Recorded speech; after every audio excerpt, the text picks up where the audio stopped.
أعوذ بالله من الشيطان الرجيم. بسم الله الرحمن الرحيم. زين للناس حب الشهوات من النساء والبنين والقناطير المقنطرة من الذهب والفضة والخيل المسومة والأنعام والحرث ذلك متاع الحياة الدنيا والله عنده حسن المآب. وصلى الله على النبي الكريم. سورہ آل عمران آیت نمبر 14. ان دو آیتوں میں آیت نمبر 14 اور 15 میں اللہ کریم انسانیت کو تاکیدی احکام کے بعد ارشاد فرماتے ہیں. تاکیدات اس صورت کا مضمون خاصہ ہے کہ اللہ کریم جس طرح کسی کو کوئی بندہ تیار کرنے کے بعد جب روانہ کر رہا ہوتا ہے تو چند ایک تاکیدات کہتا ہے کہ دھیان کرنا، یہ بات بھی آپ کو سمجھا چکا، دھیان کرنا، یہ چیز بھی آپ کو بتا چکا. اسی طرح سورہ البقرہ میں اللہ کریم نے ساری باتیں پہلے سمجھائیں، اور اب سورہ آل عمران میں اللہ کریم فرماتے ہیں تاکیدات کے طور پر کہ تمہیں ہم نے تیار کر لیا ہے، دنیا میں احکام کے لیے تم خوبصورت زندگی گزارنا چاہو تو گزار سکتے ہو، ہم تمہیں اتنا سمجھا چکے ہیں. مزید تاکیدات کے لیے اور فوائد کے لیے تمہیں سمجھاتے ہیں. تو ان میں سے سب سے پہلی اور ابتدائی باتیں جو سمجھائیں ان میں ایک یہ تھا کہ دھیان کرنا اس زمین پر کچھ چیزیں ہیں جو تمہیں مرغوب اور محبوب لگے گی، ان کے اندر اپنا دل پھنسا نہ دینا، ان کے اندر اپنے اوقات کو ضائع نہ کر دینا. یہی چند چیزیں ہوں گی جو تمہیں اپنے رب کے دیے ہوئے اوقات کو ضائع کرا بیٹھیں گی، اور پھر تم کہو گے کہ ہم نے تو نیکیوں کے خزانے جمع کرنے تھے. نمبر 1، زین للناس حب الشہوات من النساء، کہ لوگوں کو شہوتوں کی محبت یہ خوبصورت کر کے دکھائی جائے گی اس دنیا میں، یہ امتحان کی غرض سے. تو مفسر ابن کثیر رحمہ اللہ فرماتے ہیں کہ اللہ کریم نے اس دنیا کے اندر انواع الملاذ ذکر فرمائی ہے. عورتیں، بیٹے، یعنی لذتوں کی چیزیں، ان میں سے عورتوں کے ساتھ ذکر شروع کیا. لأن الفتنة بہن اشد، کیونکہ عورتوں کا فتنہ یہ زیادہ سخت ہوتا ہے. کما ثبت فی الصحیح انہ علیہ السلام قال، جس طرح کہ صحیح حدیث میں ہے کہ رسول اللہ صلی اللہ علیہ وسلم نے فرمایا ما ترکت بعدی فتنة اضر علی الرجال من النساء، کہ سب سے زیادہ فتنہ بڑا نقصان دہ جو میرے بعد ہوگا امت کے مردوں پر وہ عورتوں کا ہوگا، کیونکہ یہ ناقصات العقل ہوتی ہیں. انہیں اپنے چلنے میں، انہیں اپنے سمجھنے میں یہ خیال نہیں رہتا کہ ہماری وجہ سے کون گمراہ ہو رہا ہے، لہذا یہ اپنے چال چلن سے بھی دوسروں کو نقصان دیتی ہیں. تو اس لیے اللہ کے نبی نے فرمایا بہت نقصان دہ فتنہ ہوگا. پھر عورتوں سے فرمایا کہ تم مائل کرنے والیوں میں سے نہ ہو جانا. اور پھر مفسر ابن کثیر رحمہ اللہ اس مقام پر ایک تقریر ارشاد فرماتے ہیں کہ فَأَمَّا إِذَا كَانَ الْقَصْدُ بِهِنَّ الْإِعْفَافُ وَكَثْرَةَ الْأَوْلَادِ فَهَذَا مَطْلُوبٌ مَرْغُوبٌ فِيهِ مَنْدُوبٌ إِلَيْهِ، اگر عورتوں کے ساتھ قصد یہ ہو پاک دامنی کا، اولاد کا، تو یہ تو چیز اللہ نے بنائی ہی زمین میں اسی لیے ہے. اس کے ساتھ اس پاک دامنی کی محبت یہ نقصان دہ نہیں. کما وردت الاحادیث بالترغیب فی التزویج والاستکثار منہ، اس لیے تو احادیث شریف میں شادی اور کثرت اولاد کی ترغیب ہے. اور فرمایا وَإِنَّ خَيْرَ هَذِهِ الْأُمَّةِ كَانَ أَكْثَرُهَا نِسَاءً، کہ اس امت میں سب سے بہتر بھی وہی ہے جس کی بیویاں زیادہ ہوں. یعنی مرغوب چیز اس لحاظ سے ضرور ہے لیکن گناہ کے لحاظ سے نہیں. رسول اللہ صلی اللہ علیہ وسلم بھی فرماتے ہیں الدنیا متاع وخیر متاعها المرأة الصالحہ، کہ دنیا ایک ساز و سامان ہے، صرف اور صرف ساز و سامان، یعنی جس طرح کہ ایک کپڑا ہوتا ہے برتنوں کو صاف کرنے کے لیے، اس کی حیثیت وہی ہے، لیکن وخیر متاعها المرأة الصالحہ،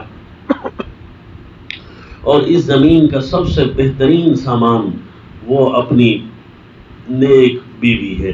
وَإِن نَظَرَ إِلَيْهَا سَرَّتْهُ وَإِنْ أَمَرَهَا أَطَاعَتْهُ، اگر اس کی طرف دیکھے تو اس کو وہ اچھی لگے، اور اس کو حکم کرے تو اس کا کہنا مانے۔ وَإِنْ غَابَ عَنْهَا حَفِظَتْهُ فِي نَفْسِهَا وَمَالِهِ، اگر وہ شوہر غائب ہو جائے تو اپنی عزت کی حفاظت کرے اور اس کے مال کی حفاظت کرے۔ اور پھر رسول اللہ صلی اللہ علیہ وسلم یوں بھی فرماتے حُبِّبَ إِلَيَّ النِّسَاءُ وَالطَّيِّبُ، کہ مجھے خوشبوئیں اور عورتیں یہ محبوب ہیں، کیونکہ عرب معاشرہ نعوذ باللہ عورتوں کو ذلیل سمجھتا تھا، جس طرح کہ ہر ظالم معاشرہ اسی طرح کرتا ہے۔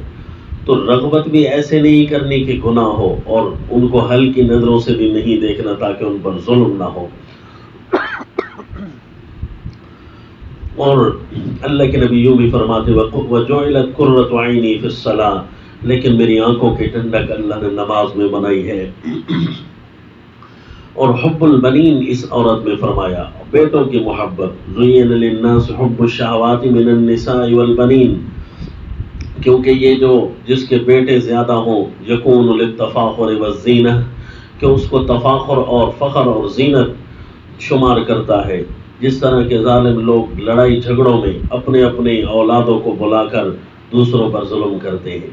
تو فَهُوَ دَاخِلٌ فِي هَذَا، مفسر ابن کثیر رحمہ اللہ فرماتے ہیں پھر یہ اولاد کا ہونا بھی غیر محبوب ہو گیا، لیکن یہ اگر نیت یہ ہو تارة يكون لتكسير النسل وتكسير أمة محمد صلی اللہ علیہ وسلم ممن يعبد الله وحده لا شريك له فهذا محمود ممدوح، اگر تو اس سے کثرت اولاد سے مراد نسل کا کثیر ہونا، امت محمدی صلی اللہ علیہ وسلم کا کثیر ہونا، تاکہ ایک اللہ کی عبادت کرنے والوں کی کثرت ہو، یہ تو پھر بہت ہی اچھا ہے، کیونکہ حدیث میں آیا تزوج الودود الولود فإنی مکاثر بکم الامم یوم القیامہ، اے لوگوں شادی کرنا محبت کرنے والیوں سے اور بچے جننے والیوں سے، کیونکہ میں کثرت امت کے ذریعے دن قیامت خوش ہوں گا۔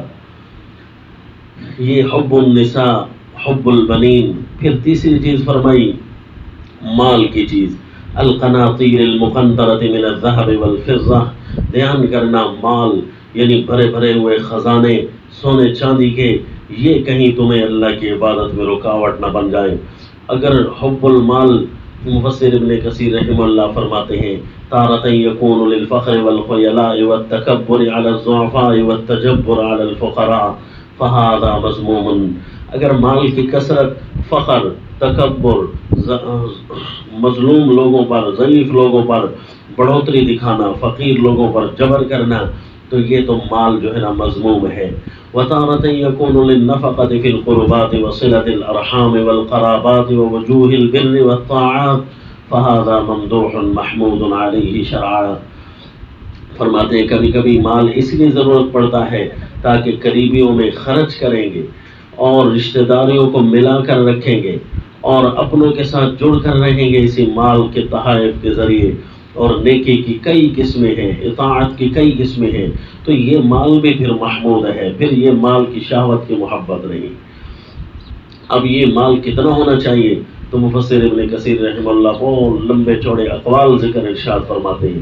کسی نے کہا جی اتنا ہو تو ٹھیک ہے، اس سے زیادہ ہو تو فضول ہے، اتنا ہو، ساروں نے حدیں بیان کی ہیں۔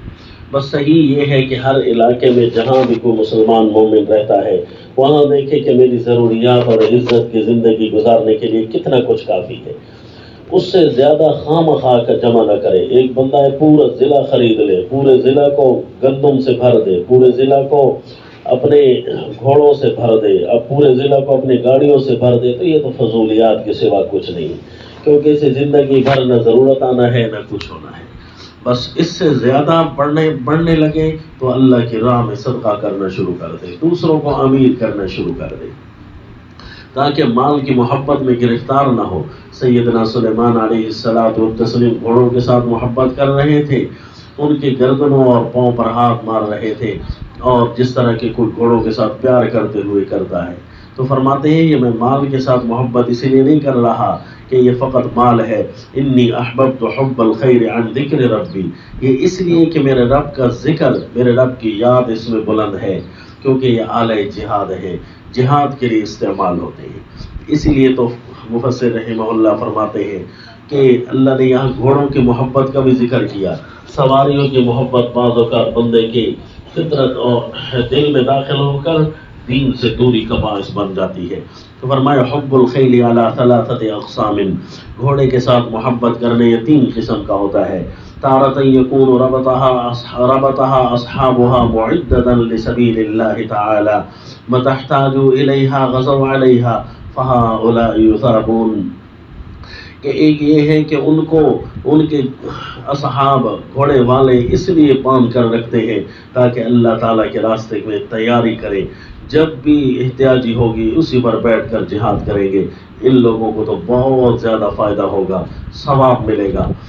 اسی لیے تو اللہ نے قرآن میں بھی فرمایا وَأَعِدُّوا لَهُم مَّا اسْتَطَعْتُم مِّن قُوَّةٍ وَمِن رِّبَاطِ الْخَيْلِ، تم کفر کے خلاف اپنی طاقت کو روزانہ تیار رکھو، حتیٰ کہ گھوڑوں کی تیاری کا بھی حکم فرمایا ہے۔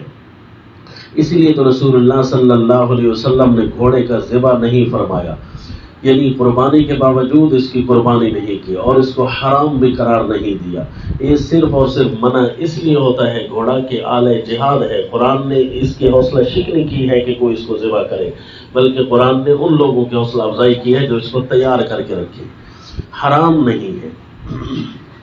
لیکن اللہ کے نبی کے پاس ہونے کے باوجود اللہ کے نبی صلی اللہ علیہ وسلم نے قربانی تک اس کی نہیں کی۔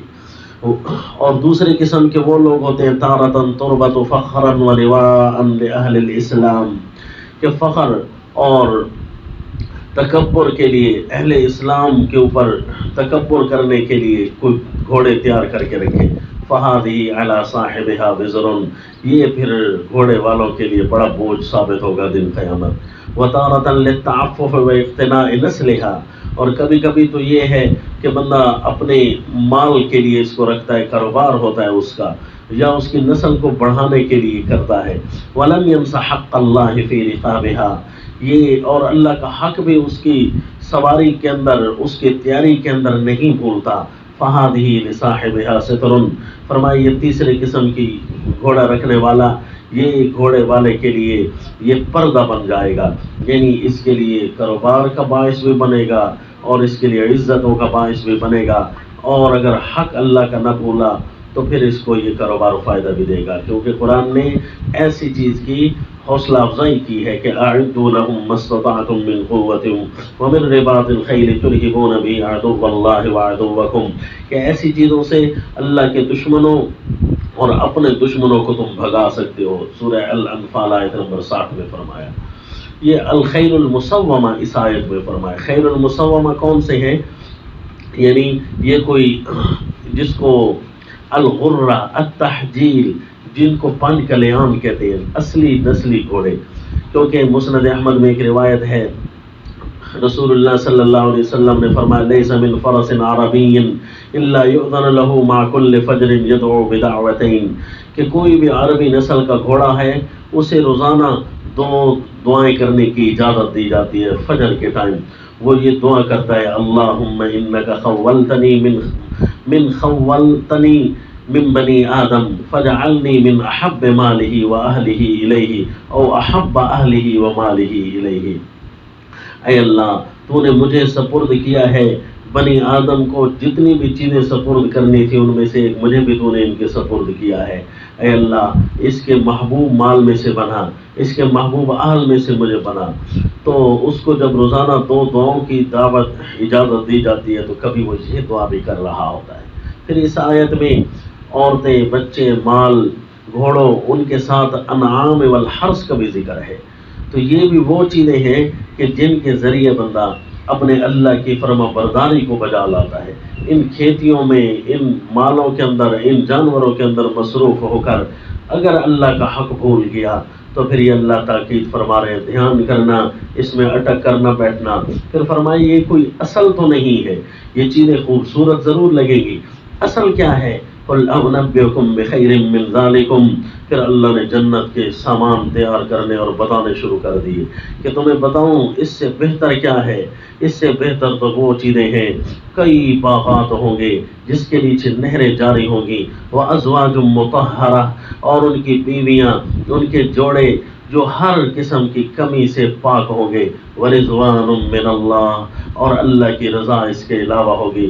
سورہ توبہ میں ہے یہ جو رضوان ہے نا، یہ سب سے بڑی چیز ہوگی، آیت نمبر 72 کہ ورضوان من اللہ اکبر، اللہ کی جو رضا ہے ان ساری چیزوں سے بڑھ کر ہوگی۔ واللہ بصیر بالعباد، اللہ اپنے بندوں کو دیکھتا ہے، اسے پتہ ہے میرے بندوں کو کس چیز میں زیادہ خوشی ہوتی ہے، پھر اللہ کریم انہیں دن قیامت نصیب فرمائیں گے۔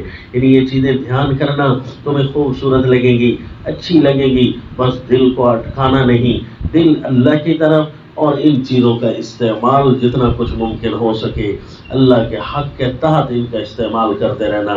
اگر دل یہاں لگا کر بیٹھ گئے تو پھر یوں سمجھو تم اللہ سے گئے، جبکہ آئے تو اسی لیے تھے دنیا میں کہ ایک اللہ کو ہم نے راضی کرنا ہے، امتحان گزار کر ہم نے یہاں سے چلے جانا ہے۔ وما علینا الا البلاغ۔